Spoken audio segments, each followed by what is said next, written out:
Sigi hari kakok sigi ei recipe amju mayamda dum share torake abako mathang daudori koi no khwaide pamba ma mu bang taulei.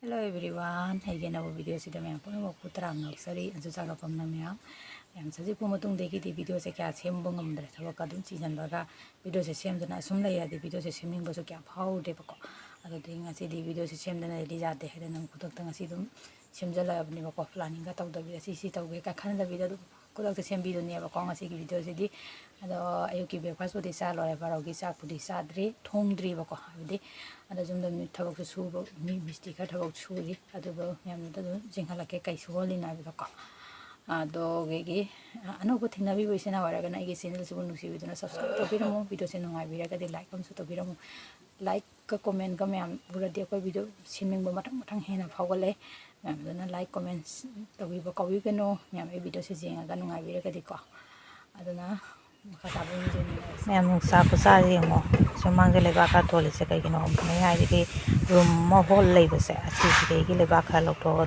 इजन बने अब को लेबा खा जमले मका दे ला है बे वा मल ने है को खवांग के जिन से मका के से ngarang इजन मिने अदु इ सिगा अवापा खरा तौ सेम गदा बदो लोइरे सेम बा जो खारंग के रूम जिसु से प्लास्टर तो वो होगले ना ने तो वो लोइ गदा तो मिस्त्री से संग दबा को चामना मिस्त्री वाई हजिरा मिस्त्री वाई लेबा कम तो होने बेम तो खागे जा तो बोदने चामना मी थीबो वाई बको सिंगांग ने मोसे सुकट पा हौरे ना मैं सिंसुदर से नहीं सा कमो हौरिया ना बारोगी सा थोंगा होगले असंबो होइना तौरे बको नम सार मिना थोंगरा के सानिंग देना संबो थोंगल थोंगे अदो कई थोंगी नइसु जिंगलके मैम दको थानल पा हौरे थोंगत पा हौरबने बको जिंगलके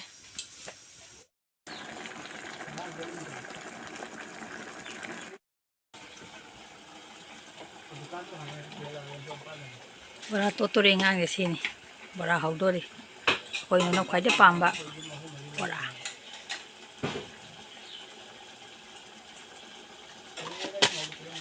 ei hawai ja mun jale hawai so mun la khamen jambi se jungi khamen jambi ne de gai ge di nga de ju paja ha pe ki matu je khara di ngang na hoina ure ei se ta bada popo mane du yam sigi hari kakok sigi ei recipe amju mayam dum share torake abako mathang da kam saure tu ama sikar pope sigi recipe mayam ai biram mo abako si video se jenga ga mathang gi video da isi recipe se soidan share tawjarake ngai biram mo nappe khut ka Bora ho loire se leire ko nu na hori ne bako bora se sina mangra ngan bane ngani di sa de na yong pa gi tane na se sele leire ani se lebu cha ne lebu ma soi bi re ko samtong leire samtong se machu se ba ja wa ja de color se ke na ma tawri mobile se ga ungi da na khara pai se ga na machu ga se ba ja de to sini original sini mam de masala ga na oi se ba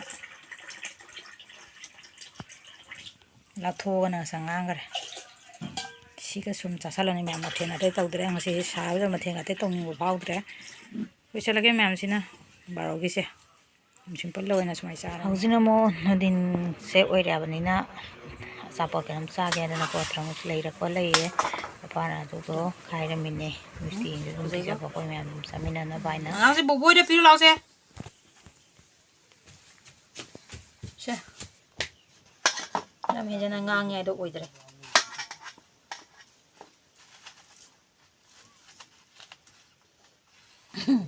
khai ba heitre hai do tar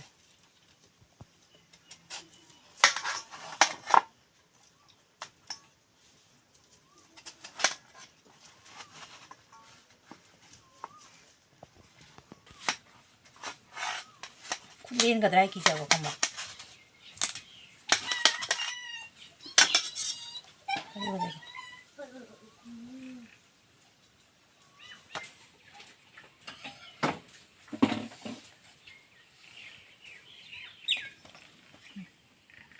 Modra ja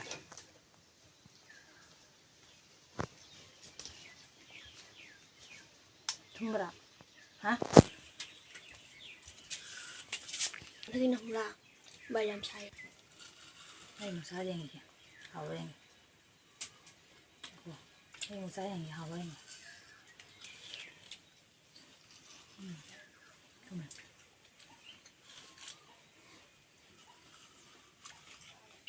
Anh này khởi giải cái xin đây này. Tôi muốn cái sao bây giờ làm tần vào cây hồng lắm mất rau vậy. Nó làm tần này, rau đó.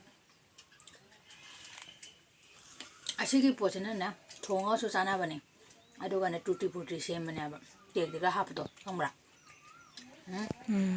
alu do chakoi si kaktang sina di ora ama tangai dunga jaw madi okodam ya baje kangjan gara likpan do mathang da khajam na sa matam da dum senga si haji ko si sina di kyam thokpa dum jeng ba dum ya ga dim chi makya da tara na da bra kwa sa ya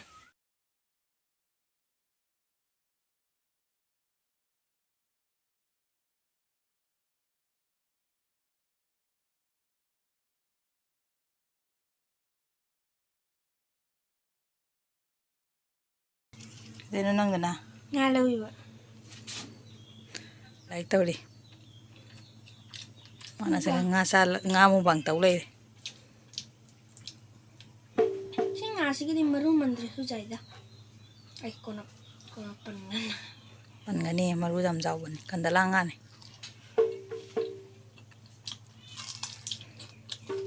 Haura ba. Mayamna sige mata ki pato chabra. Comment taro ai di chai. Nga sari loi sa de mi kai no.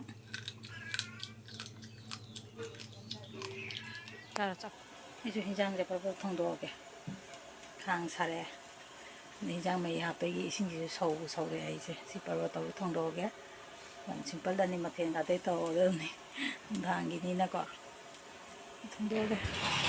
Mẹ mình đang xe mày hấp đi một lá cái cả hấp và sườn bao rồi bác có phụ lôi này hấp cái thùng cái đi hấp cho rồi cái có chẳng biết cái sáng anh này ngã thùng đấy thì mẹ em giao rồi bên này có thì mà tăng cho nó phải đi con thật sự là cái lối xe mẹ mày đang xe bây giờ bảo u đã hao đó mà rồi mẹ em sẽ mấy đây phải nói lúc xe ông này rồi comment là cái video mò mẹ mà trong video đó muốn thêm là xe ngang mà sẽ cái đi bye.